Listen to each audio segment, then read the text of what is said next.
Good afternoon, and welcome to the final general session of our 2021 PNA and CAP virtual annual conference.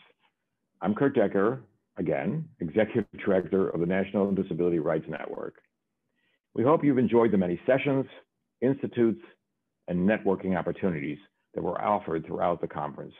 We are so pleased that the virtual environment has allowed so many of you to once again take advantage of the learning and skills building and expertise offered by our speakers. I hope we achieved our twin goals of providing quality skill building for attorneys and advocates, and also presented new and emerging concepts such as disability justice. In every session I attended, I was struck by the passion and enthusiasm that the PNA and CAP staff displayed for the work we do. After a long and difficult year, it's heartening to see how committed you remain in our continuing fight for the rights of people with disabilities. You truly make a difference in so many lives. Thank you for being here, and thank you for all the work you do. Here with me today is JJ Rico, Vice President of the NDRN Board of Directors and Executive Director of the Arizona PNA, the Arizona Center for Disability Law, and our MC for today's session. JJ? Thank you, Kurt. Let me also extend my thanks to the NDRN staff, all of our speakers, and to the hardworking people at all of the PNAs and CAPs in every state and territory. The focus of our discussion today is a serious one. Last May, our nation was once again confronted with the vast disparities that exist in our justice system. The killing of George Floyd was not the first incident of its kind, nor was it the last, but it was created a new urgency, a national awakening that requires us all to engage in the difficult but necessary work of addressing the injustices that so many of our fellow Americans face. Some have questioned why this is a disability rights issue.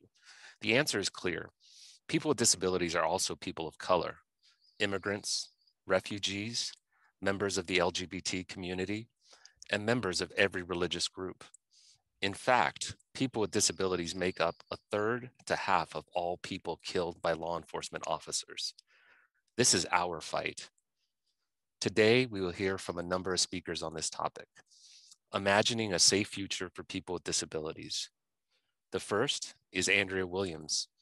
Andrea is a self-advocate and member of the PAMI Advisory Council at Disability Rights Ohio. She is here to tell us about her encounter with the police and justice system. I do want to warn you that Andrea and our other speakers today will include information and specific examples of sexual assault and abuse. Please do what you need to do to take care of yourself.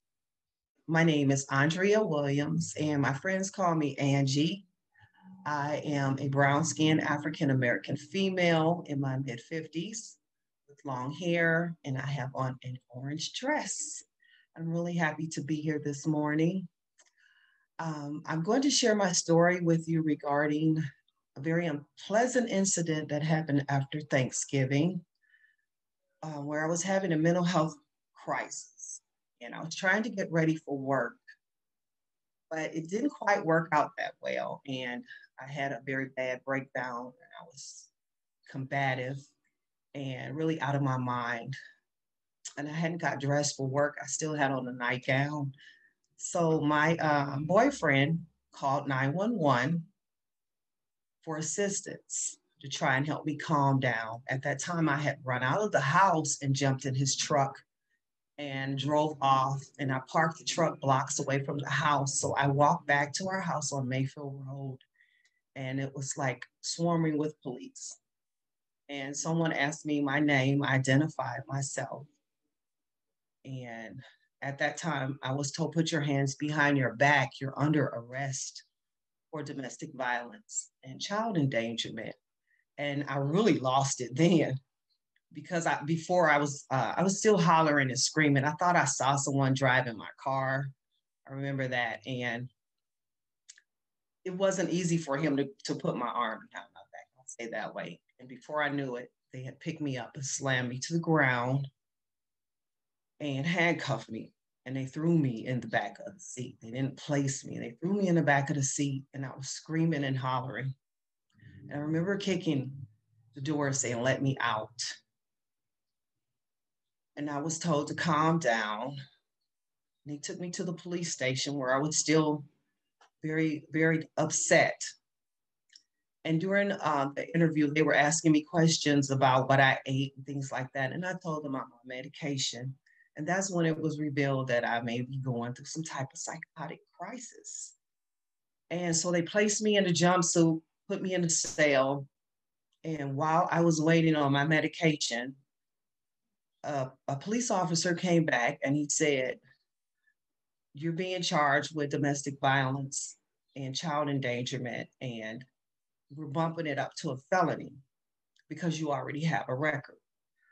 At that time, I lost it again, and I start throwing things at the guard, but of course I was in the cell. So everyone ran back there and they was trying to tell me to calm down, and they decided to take me to the hospital. So my feet were handcuffed and shackled, and my hands around my waist. So I was shackled to my feet with some kind of contraption they had on me.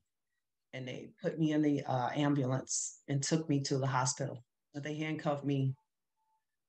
I don't think they handcuffed me to the bed then, but they took me to the hospital. And I remember that someone asked me, "Why are you crying?" And I just kind of thought that was a stupid question. I didn't even answer. So they escorted me in the ER, they handcuffed me to the bed, and they left a guard there. And he said, "Wow, I got stuck babysitting." I remember him saying that. The nurse was putting leads on my chest and she was telling me to calm down. And I was really trying. I was really crying. And somewhere in between that, I did calm down. And I don't know if I was given a sedative in my IV or what happened. I just remember coming to mentally a little, and I had the remote in my hand and I was watching something on TV, and the guard said, "Andrea, thank you."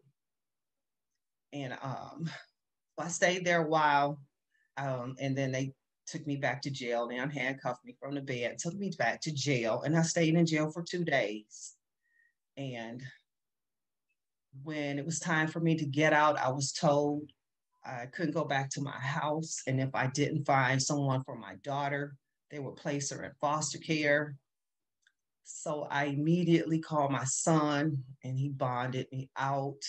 And we stayed with my son at his house for a couple of months, and I was just heartbroken because I couldn't believe this was happening to me. And I was wondering, what have I done to deserve this? I thought maybe God was upset with me or something. And, I did a lot of crying. So moving forward, I wound up going to court. In between that, I had a public defender, and he advised me to plead guilty because the prosecutor was willing to work with me. He had called home and spoken with my boyfriend. He explained what happened. And he really stated if he had known it would go this way, he wouldn't have called the police. So they were willing to drop the felony charges if I pled guilty to a misdemeanor. And I did that. And when I went to court, I was humiliated all over again because the prosecutor went back to 1987 when I first had a case, and she brought all this stuff up. And what hurt was she didn't know that that case was a result of me being sexually assaulted in my basement when I was 22, because my neighbor and my neighbor and his son, cousin wanted to show me a magic trick, and I let them handcuff me. And they gagged my mouth and raped me. And she was standing there reading these charges because the person I was with at that time decided to try and extort money from this young man's family. And they charged me with extortion and theft. And I went to Marysville, and I had never broken the law in my life. And that's what really hurt me, is I didn't see why you had to go back and bring all that up, which has nothing to do with today. And that's what they were basing the felony off of, my past. That's an example of people looking at something on paper and not really knowing what you're seeing. I was the victim, and I never got any justice for that. And I'm still dealing with that. So I was ordered on probation. I was ordered to go back into treatment. I think anger management, and I had to stay on my medication and continue therapy. So going back into therapy, we dug a little deeper because I opened up a lot more. And I wanted to know, why is it that I hear these alarms in my head and I just go off? And I have these nightmares at night, screaming as if someone is trying to kill me. And upon research, we discovered that I was suffering from PTSD, and rightly so. That it came from being beaten from the age of 4 all the way up until adulthood, because I thought that's the way I was supposed to be treated. And I was placed on the correct medication because I would stop taking my medication because it made me feel funny. But I was diagnosed with bipolar disorder. So I really wasn't being treated for the right thing. And I tried to make the best of what happened to me, like I do everything else. I just, I want to move on with things. So I pled guilty and I followed the court's rules, and I left there heartbroken, crying again. And I just wanted to get on with my life. And even my probation officer asked me, like, Miss Williams, why are you here? He could tell that I had been living the life that I promised that I would live when I got out of Marysville. And I've really been trying to do that, be a productive citizen in society. So, I completed probation and all the court rules and paid court costs. And when I left that day out of probation, the last day, I was just so grateful that everything, I thought it was over. As far as I was concerned, it was over, because my main goal was just to try and make sure that my daughter graduated from high school and had a prom. I wanted to give her things I hadn't had. And she was an honor student at that time at Brush High School. So my goal was I just threw myself into that, making sure that my baby went through high school happy, and she had a beautiful prom, and all that was worth it, because my goal was to stay out of jail. I don't have time for that, and I'm used to things happening anyway. So it's usually all my fault anyway. And everybody is always, I remember in foster care, my social worker, she said, you know what? I need you to stop causing problems because I'm running out of places to stick you. And she never asked why I was running away. Never mind that this woman's husband is bothering me. It's always been my fault anyway. So I just sucked it up and kept it, basically, just to make sure that everything turned out good for my daughter. And it did. So after probation, I relocated to Columbus. And one of the reasons I wanted to do that is because I am a part of Disability Rights Ohio PAMI Council, and I just felt like I needed to be closer to something positive, and I wanted a fresh start. So I did promise my therapist in Ohio, in Cleveland, that I would continue therapy, and I have. And disability rights, my PAMI Council peers helped me with that. They assisted me in transitioning here smoothly with my daughter. And I'm on the diversity committee. I have been chosen to be the chairperson, and I love it. And finally get the work that we do and how important it is, advocating for people who don't know that they have a voice. And I can honestly say that DRO helped me find my voice. And I have a lot to say. And my goal is to really just help someone not have to go through all the things that I've gone through. And if you have, know that there is someone who cares. And anything that I can do to help someone, along this path, that's what I'm about. I like a lot of love and peace. I can honestly say my nightmares have ceased. I may have had 2 or 3 this year, whereas I was really having nightmares almost every night. My spirit is at peace, and I finally feel like I'm doing something positive. And I'm coming out of my shell, because that incident with the police just kind of made me withdraw from society, because I was so afraid that something else was going to happen. And I think that would just push me over the edge. And I have a beautiful family. My children love me. I have, I think, 12 grandchildren, 3 great grandchildren. And my daughter is thriving college student at Capital University. So, I just want to say that don't give up. Keep hope, keep trying, and reach out and share what's going on with you. Don't be like I was. I kept everything bottled up because I was ashamed, because I was always made to believe it's my fault, and it's not your fault.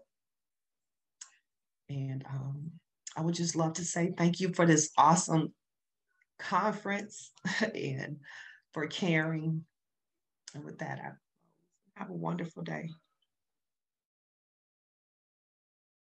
It is my pleasure to present Disability Rights North Carolina with their first of 2 NDRN Advocacy Awards that will be given out today. I am always amazed how many different ways PNAs are called upon to protect the rights of people with disabilities. And every time you accept the challenge. Disability Rights North Carolina has shown extraordinary leadership to the entire network this year, working to secure the early release of 3,500 prisoners at risk during the COVID-19 public health crisis, and working to protect the health and safety of prisoners remaining in state prisons. Please join me in congratulating Disability Rights North Carolina for their outstanding work, challenging the conditions of confinement in North Carolina state prisons during COVID-19. Hello, everyone. I'm Virginia Knowlton Marcus, CEO of Disability Rights North Carolina. All of us at DRNC are thrilled to be here with you today, our friends and colleagues from around the network, who we respect and admire so much, to accept the NDRN Advocacy Award for our work in NAACP v. Cooper. The NDRN Annual Conference is a terrific opportunity to learn from each other and become inspired by the many creative ways we advocate for disability rights and justice. We are much stronger together. DRNC's COVID prison litigation was the result of a great alliance among organizations and people. It is an example of how ambitious, determined, united advocacy can succeed, even in the face of a crisis. I am so grateful to NDRN for honoring the life-saving work of the phenomenal DRNC team.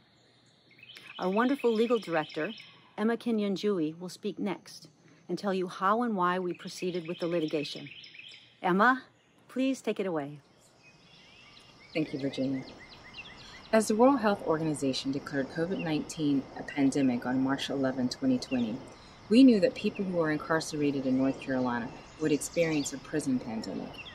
North Carolina is one of many states in the nation with a mass incarceration problem. At the start of the pandemic, more than 30,000 individuals were in prison statewide. DRNC feared that without fast intervention, thousands of incarcerated individuals would die. Our criminal justice and litigation teams went to work. In less than a month following the World Health Declaration, DRNC with its co-counsel partners, the ACLU of North Carolina, Emancipate North Carolina, Justice Forward, and the Juvenile Justice Network, filed a 222-page emergency writ of mandamus with the North Carolina Supreme Court. The writ included detailed affidavits from 5 public health experts, North Carolina legal experts on our state's prison system, affidavits from incarcerated people, as well as early judicial rulings related to COVID-19 in prisons. The affidavits from incarcerated people were gut-wrenching. The North Carolina Supreme Court denied the writ of mandamus on Friday. Undeterred, the entire team worked tirelessly and remotely throughout that weekend. On Monday, April 20th, the team filed a suit in North Carolina Superior Court. This lawsuit mattered. After we filed the lawsuit, prison officials began making changes to better protect the lives of individuals in prisons. Even as prison officials began making changes, however, the state insisted on protracted litigation during the pandemic, filing baffling motions for which they were taken to task by the court. Both during the hearings and in its ruling, the court admonished the state for providing inaccurate, incomplete, and confusing information. The state ultimately agreed to settle in February 2021. The case produced an unprecedented early release of at least 3,500 people in custody, making it among the largest prison releases in the country achieved through COVID-19 litigation efforts. The settlement also ensures that the state takes important measures to mitigate ongoing threats from COVID-19. including through vaccination and testing, cohorting, transfer protocols, and monitoring and complaint processes. DRNC's litigation team consisted of Lisa Grafstein, Susan Pollard, and Luke Wooler, who I'm turning to now so that they can share their insights. We will also hear from Sandy Mariner, a named plaintiff in the case who was released from prison following the settlement agreement. Hello, I'm Susan Pollard with Disability Rights North Carolina Criminal Justice Team. I want to emphasize that the success of this lawsuit was due to the power of partnership, and we must share our success with our allies and partners. Before March 2000 was even over, a remarkable collection of public health experts, legal experts, and advocacy organizations worked together to urge the governor, the commissioner of prisons, the sheriff's association, the district attorneys, and the chiefs of police to release people from incarceration due to the threat of COVID-19 and to divert people from coming into our prisons and jails. When it became apparent that needed action was not being taken, the collective effort provided the groundwork for us to file our cases quickly. We knew swift action was needed. On the day we filed in state trial court, over 350 people tested COVID-19 positive in just one of our prisons, and we have 55. The lawsuit was necessary to protect the many people in our prisons who live with disabilities and are at high risk of severe injury and death from COVID-19. The lawsuit kept constant pressure on the Department of Public Safety and ensured some protections for people with disabilities, all people in prison, and people who work and live near our prisons. This litigation also demonstrated another important point. We don't have to incarcerate this many North Carolinians. With better public policies, we can save both money and lives. The data we gathered in this case showed dire circumstances. Widespread outbreaks jumping from prison to prison through the dangerous, unprotected transfer of thousands of people between infected facilities. Hundreds were testing positive each week and dozens were hospitalized. However, as the pandemic jumped unchecked through the North Carolina prison system, the true sense of urgency and danger that propelled this case forward came from the people living in these facilities, many of whom risked retaliation by staff to bear witness in this case. The affidavits we and our co-counsel gathered provided stark illustrations of the impossibility of social distancing, lack of adequate quarantining procedures, and the absence of necessary testing. Coughing, sick individuals forced into dorms packed with 60 or more people as corrections officers either ignored their requests for medical attention or, in the worst cases, whisked the sick away in the night with no explanation.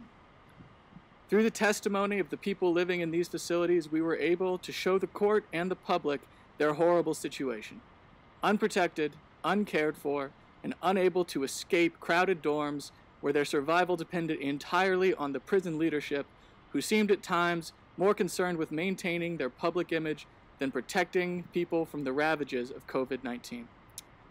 These voices were crucial to our successful efforts to increase testing, limit transfers, and ultimately achieve the early release of 3,500 people. Now, Sandy Mariner, a named plaintiff in the case, will share her experience of living in prison during the COVID-19 pandemic and what it means to be released. Hey, I'm Sandy Mariner, and I suffer from COPD, asthma, high blood pressure, obesity, and I was recently released from prison March the 8th at Swannanoa Correctional Center in the Asheville area due to the COVID situation. And I'm out now, and I'm living the dream. Me and my wife are together, and I'm living a normal life, something that I never thought would happen. I'm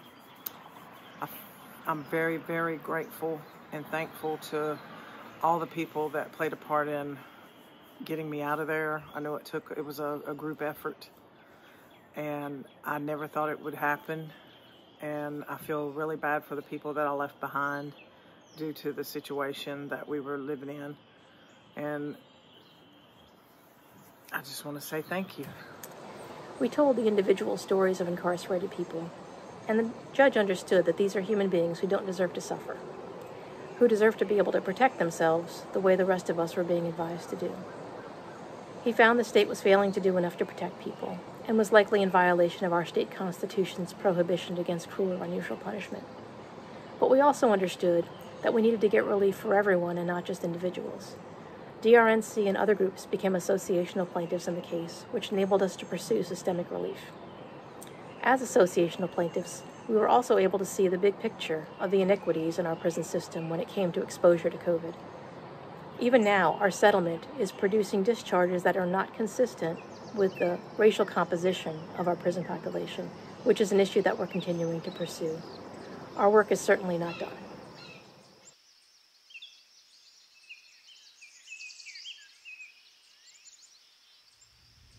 Thank you, NDRN. Thank you. Congratulations again, Disability Rights North Carolina. Next, we will hear from Marlon Tillman. Marlon is a parent, community activist, and co-founder of the Gwinnett Parent Coalition to dismantle the school-to-prison pipeline. She currently serves as the Federal Strategies co-chair of the National Dignity in Schools campaign, the Education Civil Rights Alliance Steering Committee, and other advisory committees. She is a past recipient of the ACLU of Georgia's Civil Liberties Award for Community Activism. Hi, my name is Marlon Tillman. I am the executive director and co-founder of the Gwinnett Parent Coalition to dismantle the school-to-prison pipeline, Gwinnett STOP for short. I am a Black woman. I have very distinctive gray hair that everyone seems to remember me by. My pronouns are she and her. Gwinnett STOP was founded by two parents who came to understand the gravity of the situation playing out in our community. And I'm here to talk to you about the importance of working in coalition. As you heard, the name coalition is in our name very intentionally. It is very important to work in coalition as it provides people and organizations the opportunity to increase their capacity, increases their reach by sharing knowledge and resources. My organization, Gwinnett STOP, has worked in coalitions and networks just to do that, to accomplish our goals since our founding. Being in coalition has amplified our voice to policymakers on issues that are important to us. We focus on just what the name says, dismantling the school-to-prison pipeline. We could not be as effective as we have been if we did not have organization partners, if we did not partner with community orgs, even just community groups. Sometimes it's not a formalized structure. And partnering helps us to do our work and to be effective. It's increased our power. And we know that's what we're looking for, power and reach. We need the power to change things that need to be changed within the system. When we were formed, the ACLU of Georgia and the Gwinnett branch of the NAACP supported our early organizing efforts. They brought forth our information, concerns, and solutions in that network and spaces. That in turn increased our power and our reach. My organization came to understand that students with disabilities were being disproportionately impacted by the school-to-prison pipeline. And in learning that information and just seeing it play out as the number of parents who are contacting us, asking about, their student is going through a disciplinary tribunal, what help is available, can they do that? They have an IEP. That led us to connect with advocacy groups who could provide more information on support services. And in turn, we informed them about the intersection of students with disabilities in the pipeline. That changed how they supported parents. It changed how they talked to schools. It changed how we supported parents and talked to schools, being more effective advocates for the benefits of students. And if we're not benefiting students, then why are we even here? Again, that is just so important. We would not have that end-to-end connection from community to policymakers without having the cohesion of a coalition. Because of the support, the wider reach, we got more power in talking to those school systems. We We met with many of the policymakers within school districts to share the information that we're coming across from the other advocates who have now joined into the campaign. That was just hugely beneficial. We've changed many rules around how students were disciplined. Students with disabilities were disciplined, as well as students who were in the regular education program. And that many good things that happen in education start with special education. So it was really good for us to learn that intersection, learn more about supports, and to be able to use that and leverage it. And it also increased our potential for success in our various campaigns. One ongoing campaign we have is Finding New Direction. And within that campaign, we linked up with the State Department of Education, members of our school district, of course, parents, as well as community-based organizations, faith-based organizations, as well as just a couple of community HOAs. And in that group, we came into sharing our knowledge, sharing, learning more the school perspective, getting the parent perspective, having those two connect and bridge. And through that collaboration, we were able to reduce the number of disciplinary infractions that could get students in interaction with the police by 33%. That could have only happened because of that very robust coalition that we formed in doing that. And sometimes coalitions are for a reason, a season, and some folks are there for the long haul. And you have to, of course, discern that. But it is so important that we also organize across issue areas, because there's always an intersection. It's so important that we organize across who we identify as, right? So if I only organized within the Black community, I'm going to miss all that other information that the intersection of students with disabilities brought to me. I learned in organizing with the Asian community that there's the Vietnamese population that tends to be marginalized even within their own group. And so how do we bring them into the conversation? And so learning about the different groups and issues that they're experiencing also made us a richer campaign and a richer coalition. Gwinnett Stop is also a member of the National Dignity in Schools campaign. And that is an organization, a coalition that is comprised of over, I believe it's over 125 organizations across the country. And we are in about 27 or so states. And through that richness of parents, students, research-led organizations, as well as legal advocacy organizations, we share our campaign responsibilities, we share the campaign goals, we share in decision-making, we share in the leadership of who's doing what. It, again, increases the capacity, and it's so important for PNAs to be in that group, to be able to share the responsibility, share the goals, learn more, and then take that forward in the coalition work, as well as in the work that you do as the PNA. And I should say we had a very good friend in our local PNA here in Georgia as well. And so within the National Dignity in Schools campaign, we've run several campaigns and we've developed several platforms within it.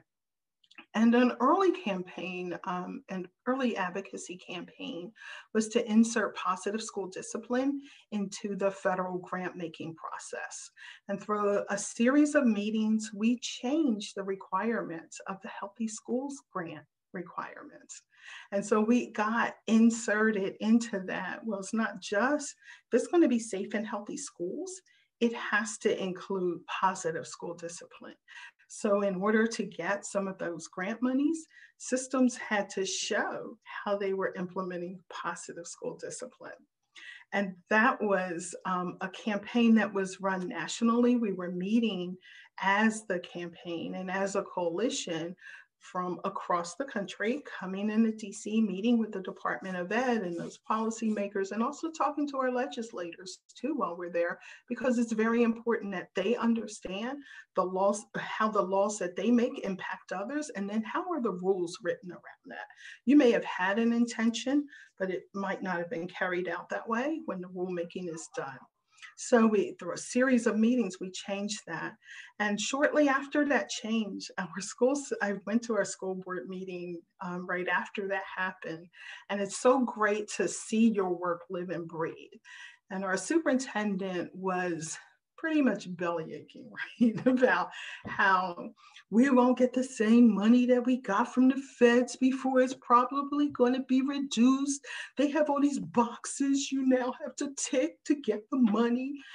And I was sitting there just smiling, because that was the impact locally of what we had done nationally. That could have never happened if we didn't have parents from around the country being able to talk to the policymakers, all speaking with one voice, that overly punitive discipline isn't working. And so that was really, really great. And I love sharing that story. I can see his face now, and he's just really, really complaining. But we also worked in coalition in developing the model code. Dignity in Schools campaign, and I really invite you to go check that out, has a model code. It's organized into 5 chapters. It's based on the principles within human rights. And you can pick it up and use it at your state legislature, at your local level, at your school district. You can use it as rulemaking. You can use it in your local school. It is a great document. I encourage you to use it. There's a lot in there about treating students as human beings. And that was a document that was created in coalition. Again, we had legal advocates all the way through to, we had researchers, we had parents, students, some community-based organizations who all weighed in. And then we took that document around to different communities so that we made sure that we had a document that really would resonate throughout the country, that everyone could find something in it that was useful for them. And we would not have been able to do that without the voice of everyone there. So we really needed a coalition to accomplish that. That was a very big task that we took on. And it is a great living, breathing document that is frequently updated. We also worked in coalition on our Police-Free Schools campaign. And within that, we are trying to shut down the presence of law enforcement in schools. That's another campaign that we've launched that many of our members have taken on locally. It increases my organization's capacity in that there are several things. We don't have to do the research behind it because that was done in the coalition. We don't have to write everything, all of the materials that we want to share with our school board, because that was done in coalition. We have something that resonates in the South where I am, because there were lots of people from the South who was part of developing that campaign. And so we have a lot of benefits that we've received. Gwinnett Stop has kicked off their Police-Free Schools campaign. And we still receive help from our other coalition members who are also sharing their experiences, their wins, losses, maybe some small setbacks along the way. It is just so important. We could not have been an effective. Can you imagine 2 parents trolling up to the policymakers and them really looking at us? We brought the power of parents. We bring the power of legal advocates. We bring the power of our local PNA. We also work in collaboration with the Georgia Council for Developmental Disabilities, one of our newer coalition partners. And without the power of all of those entities, from parents all the way up to policymakers, we would not have been as effective as we have been. So again, we really, I encourage you to get involved. As a local PNA, our very first complaint that we filed with the Office for Civil Rights was supported. Actually, we got a lot of help from our local PNA in looking it over, making sure that we're touching all the bases we need to touch, being able to support parents on the ground, being able to support communities who are waging these fights on a daily basis in everyday life. We have to be engaged. We have to do it collectively, and we have to do it collaboratively. I hope you all had a great conference, and I appreciate you listening. Thank you. It is my pleasure to introduce our next speaker, Harold Jordan. Harold is the Senior Policy Advocate at the American Civil Liberties Union of Pennsylvania. He's the author of several books on policing, school discipline, and mental health. Recently, he served on Pennsylvania Commission on Crime and Delinquencies, Behavioral Health, and School Climate and Threat Assessment work groups, and on coordinating committee of the National Dignity in Schools campaign. Good day. I am Harold Jordan, Senior Policy Advocate at the American Civil Liberties Union of Pennsylvania. I've been working on student, youth, and education issues for as long as I can remember, both as a parent, I've worked at a school district, and I've been mostly an advocate trying to create better school environments for all students, creating an environment where students and their families are treated with respect. It is an honor to address you today at the closing of your conference.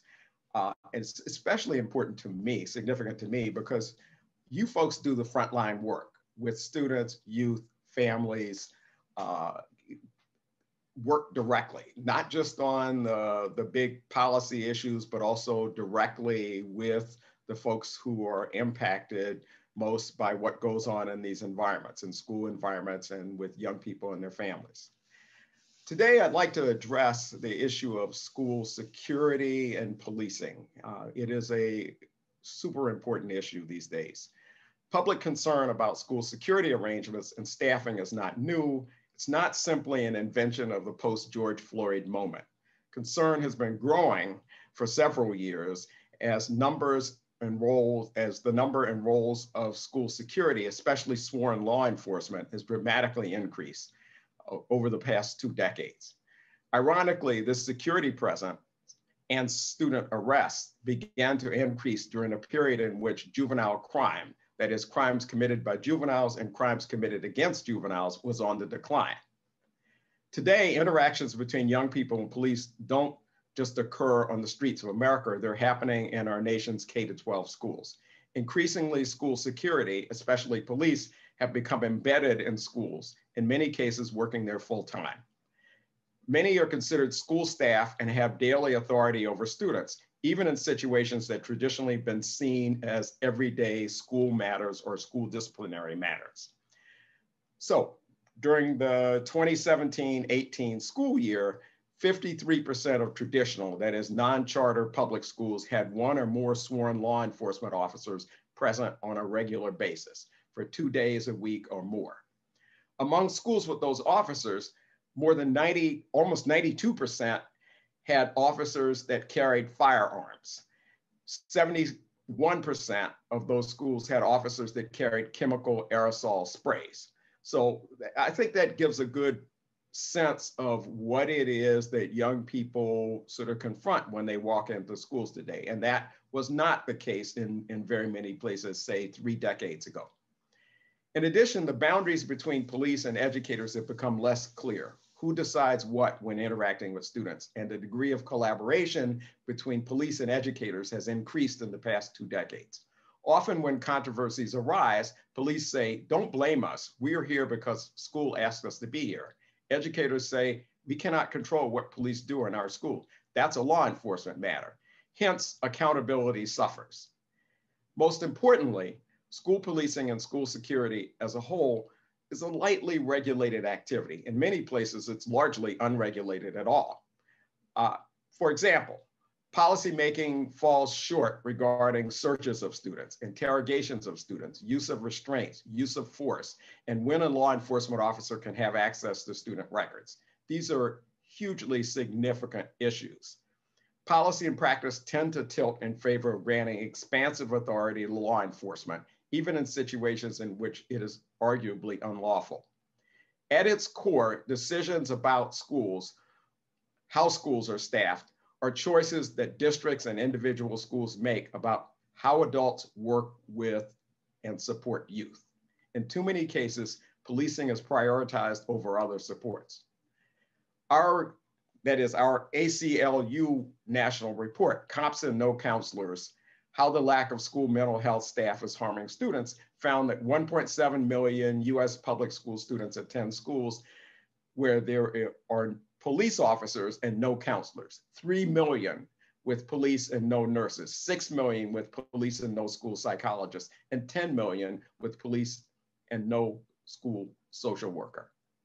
Even before the public uproar about policing developed last year, members of many school communities, especially students and parents, had begun to speak out about the disproportionate impact of school security arrangements on certain students, notably Black, brown, low-income students, and especially students with disabilities. If you look at all forms of exclusionary punishment, that is where a young person is involuntarily removed from school at the command of a school official or by police, students with disabilities top the list, generally twice the rate of students without disabilities. And in most states, the student who is most likely to be suspended out of school or arrested is a Black male student with a disability. That's a pretty consistent pattern that we've seen in Pennsylvania and elsewhere over time. And I would add that this is especially true when you look at arrest rates. So our work, increasingly, our advocacy work is focused really in 3 areas. One is reducing harmful contact between students with disabilities and law enforcement, school security, and other staff. And so we logically focus on issues such as restraint and seclusion policies, corporal punishment, reducing corporal punishment or eliminating corporal punishment. What happens when law enforcement has physical access to students, handcuffing, and failure to follow IEPs. So the eliminating this harmful contact between students and law enforcement and school security is a big thing in our advocacy work. The second thing that we work on is addressing the failure to provide appropriate services and supports, the ones that are legally required, legally mandated, which is, I think, a widespread problem impacting students with disabilities and their families. And the third area that we have focused on in our advocacy work is privacy. As it turns out, police have broad and growing access to student information, even when students have not communicated any threat to the school community.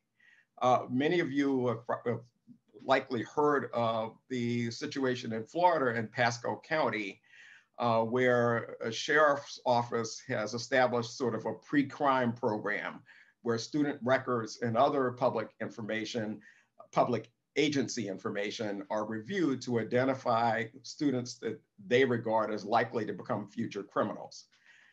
As it turns out, sheriff deputies have direct access to the records of students when these students have posed no threat to the school community.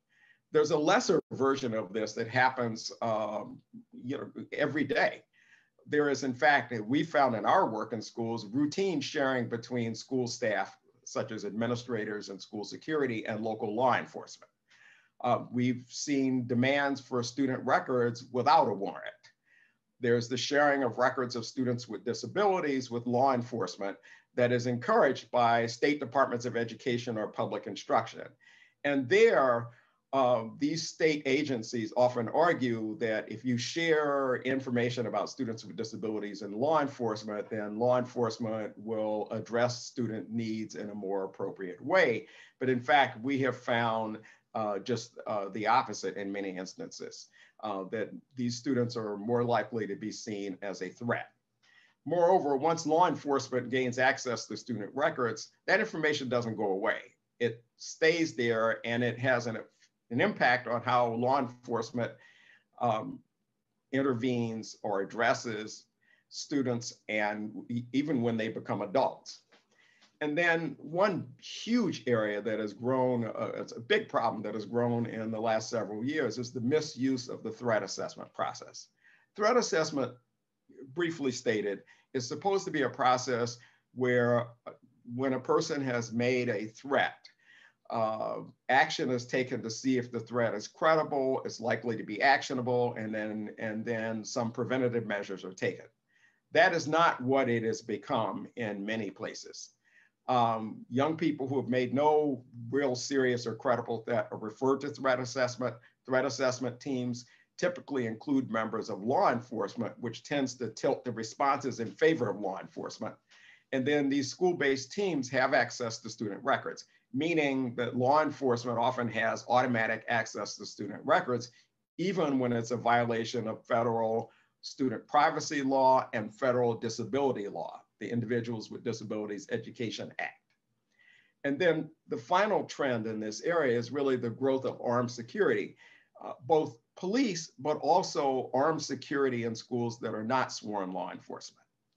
And so what I think our broader agenda needs to be is, one, changing the relationship between school and law enforcement for the protection of young people and to improve the overall school environments. And number two, addressing both the upfront and backdoor ways that young people are criminalized. I look forward to continuing to work with you in this venture. PNAs across the country are working to ensure the safety of children in state custody and to dismantle the systemic issues that move children through the school to prison pipeline.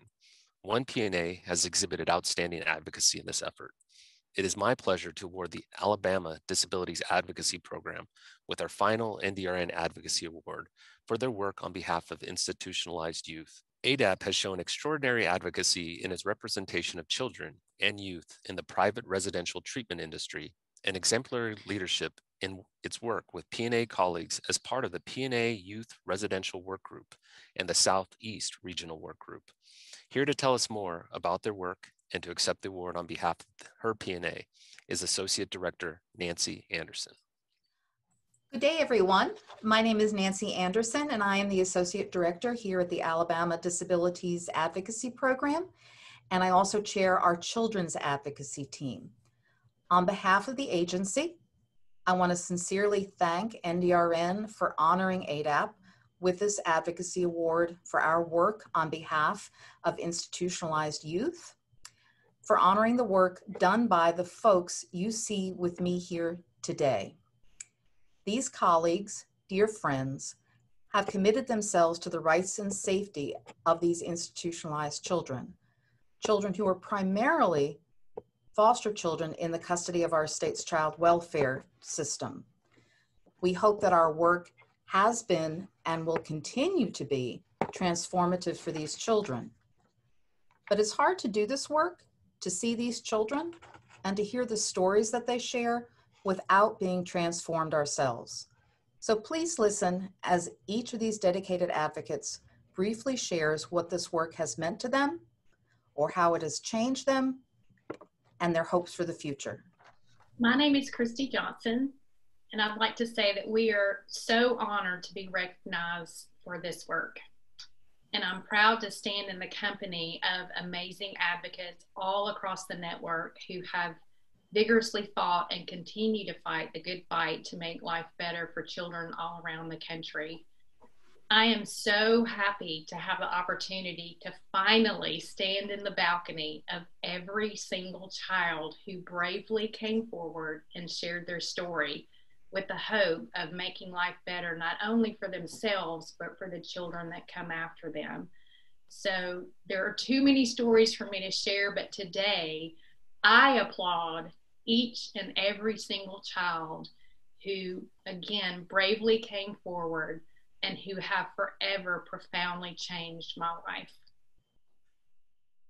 Hi, I'm Andrea Fannin.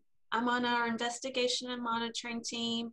I am so humbled by this award, and really this award honors all the children who so bravely share their stories with us to G, who loves his Fortnite, D, who just wants to learn to talk to girls his age, C, who wants to be in the choir, J, who wants to be an activist, and all the other children who share their hopes and dreams with us. Thank you so much. Hi, I'm Larry Canada. I'm Senior Trial Counsel here at ADAP, and we're very honored to have this award and recognition. But frankly, for me, it's an honor every day to go to work and work with these fine people and the team that we have here at ADAP. These children have touched my life since my very first day on the job, when the conditions that they were thrown into, forced into, came to light to me. And as long as I'm breathing, and I know I speak for the rest of the team, we're going to do what we can to help these kids. They deserve it, they need it, and it's not just in our state, it's in every state. They deserve better, and we hope to advocate and get that for them. Thank you so much. Hi, I'm Christina Norris, and when I think about these wonderful children that we've had the opportunity to spend time with over the last year and a half, 2 years, my heart is full of wonderful thoughts and memories, but my heart is also breaking every night when I think of what they've lived in, the stories they shared with us, the trauma that they were willing to go back and experience again with us. It's heartbreaking. And I hope through this, if anything, that it sparks more PNAs, other people out there to look into what's going on, to seek and help, try to make a difference in these kids' lives. They're wonderful kids. They're amazing. I stand in awe of them every day, and I'm just so grateful that they were able to share their stories with us. Thank you. My name is Jaleesa Milton. I'm an Equal Justice Works Fellow at ADAP. It's been an honor just spending my first 2 years out of law school, just learning about the kids in these places and kind of like really, really working with people who believe in justice and learning from them every day. Like everyone said, these kids' lives have really been transformed, and it's really been a true learning experience for me to see advocates really create justice for them. So thank you for this award, and I really, really, really hold my experience dear to me. My name is Andrea Mixon. I'm a senior staff attorney at ADAP. There are few things more important or significant to me than listening to and being a voice for children in foster care, especially those who are shut off from their family and from their community in these institutional settings. Each child we meet in these facilities has embers of goals and dreams for their lives still burning in them despite the abuse and segregation they're suffering. Seeing this and their continued segregation, ADAP knew we must continue the work beyond conditions. So on May 20th, ADAP, along with our legal partners at Southern Poverty Law Center and Children's Rights, filed a federal class action lawsuit in the U.S. District Court for the Middle District of Alabama. This lawsuit is against the Department of Human Resources for the state of Alabama. Our plaintiffs are youth who are at risk of or unnecessarily confined in these psychiatric residential treatment facilities in violation of the Americans with Disabilities Act. What is essentially an Olmstead action, this litigation seeks injunctive relief through the development of additional foster homes and community supports and services for these children. I want you to know that our team at ADAP is in it to win it. We will keep the network updated, but for now, your support is deeply appreciated. We are honored to receive this award, and from all of us at ADAP, our sincere thanks, and keep fighting the good fight. Hello, I'm Zena Nadich, and I'm the CEO of Equip for Equality. I'm honored to be introducing Senator Tammy Duckworth from my home state of Illinois. Senator Duckworth is a war veteran, Purple Heart recipient, and former Assistant Secretary of the U.S. Department of Veterans Affairs. Tammy was elected to the U.S. Senate in 2016 after representing Illinois' 8th Congressional District in the U.S. House of Representatives for 2 terms. Throughout her time in Congress, Senator Duckworth has been a fierce advocate for people with disabilities, especially veterans with disabilities, and she has been a strong supporter of the National Protection and Advocacy System. For a long time, Equip for Equality has worked with Tammy, and she has been a true friend to our system. Please join me in welcoming Tammy Duckworth. Thank you, Tammy, for joining us today. Hello, everyone. Before I start, I just want to be sure to thank you for inviting me to speak at this important annual conference, and to say hello in particular to the attendees from Equip for Equality in Illinois. Even though we have made so much progress in defending and strengthening the rights of people with disabilities, which are protected by law, by the American Rehabilitation Act, by the Americans with Disabilities Act, and by the Individual with Disabilities Education Act, among others, we all know that we still have a long way to go, which is why your work is so important. On top of that, we as a country have to come to terms with our responsibility to dismantle systemic racism and ableism. For far too long, we have failed to live up to the words of the Pledge of Allegiance, that in this republic, there is liberty and justice for all, no matter the color of your skin. Our criminal justice system, and more specifically, our policing system, clearly does not work for everyone. Black and brown communities and individuals with disabilities continue to be disproportionately targeted. People like Laquan McDonald, who was shot and killed by police in Chicago at the age of 17. People like Sandra Bland, people like Eric Gardner, and the list goes on and on. We must do better. That is why I am proud to be working alongside my colleagues in the Senate to pass the Justice in Policing Act. This bill isn't perfect, but it would help to rebuild trust between law enforcement and the communities that those entities are supposed to serve and protect. It includes provisions for my Police Training and Independent Review Act to help states ensure that training for law enforcement officials will be based on best practices for working with those with disabilities. I also helped Senator Casey introduce two other pieces of legislation, the Human Services Emergency Logistics Program Act and the Safe Interactions Act. These bills would help divert some non-criminal emergency calls away from 911 and would incentivize developing training programs that support safe interactions between law enforcement officers and people with disabilities. These legislative efforts are part of the bigger picture when it comes to addressing disparities with respect to people with disabilities. By now, it's clear that we need a holistic approach, which is where you come in. Protection and advocacy systems must have resources to continue to protect the rights of people with disabilities and to help them obtain services necessary to live independently and to be fully integrated into their communities. I will continue to work to make sure that you have those resources. Every day, you are on the front lines, preventing abuse and the erosion of the rights of people with disabilities. So thank you, thank you, thank you for everything that you do, and congratulations, and I hope you have a wonderful conference.